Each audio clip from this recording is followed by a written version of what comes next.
This next little tutorial is from my friends on YouTube, and basically I put together an online QuickTime tutorial for people who purchase products on my website about foreshortening, and this was the end product. The tutorial was roughly about 45 minutes.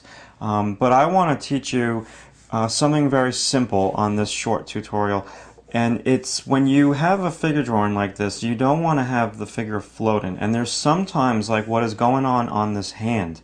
Sometimes you've got situations where the hand or the foot is blocked by something. So you really have to show what it's being blocked by to make it believable to the viewer. So this hand would look awkward otherwise. So I try to match it totally. I try to match the values.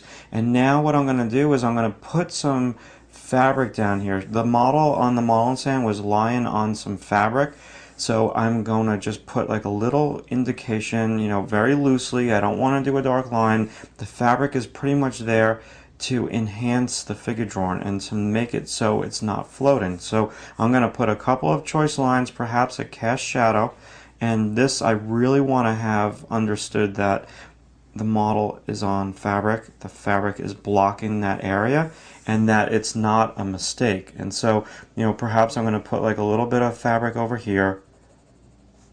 All right, and you don't want to go too crazy, wrap around, a couple like little choice lines, and have it fade off.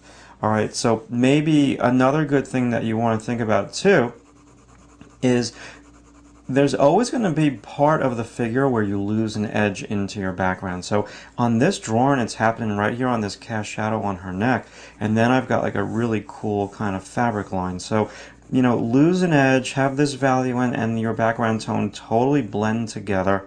You know, maybe I'm going to just do like a little something like that, and I don't actually like that. I'm going to lose that. And so it's still going to be soft. So I'm going to maybe use those eraser crumbs and just kind of blend it in totally. And I actually like it softer better.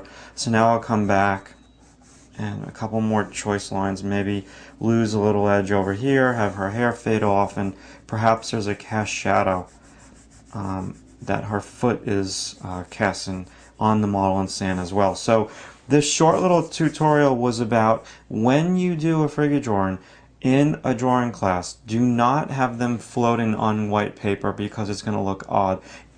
Even if you were to put a couple of choice lines down, one or two, that'll probably take you no time at all. It's better. Sometimes it's just like a little cast shadow like that. That's all you need, and then the model is in an atmosphere. And if you look at most old masters drawings, even their like little studies, they would do like a little tone like that where the model would be have like that little soft edge. Now if you want to see how I got to this pose with this foreshortened view, you can log on to my website mattsillustration.com and click on online tutorials, and you'll find it there.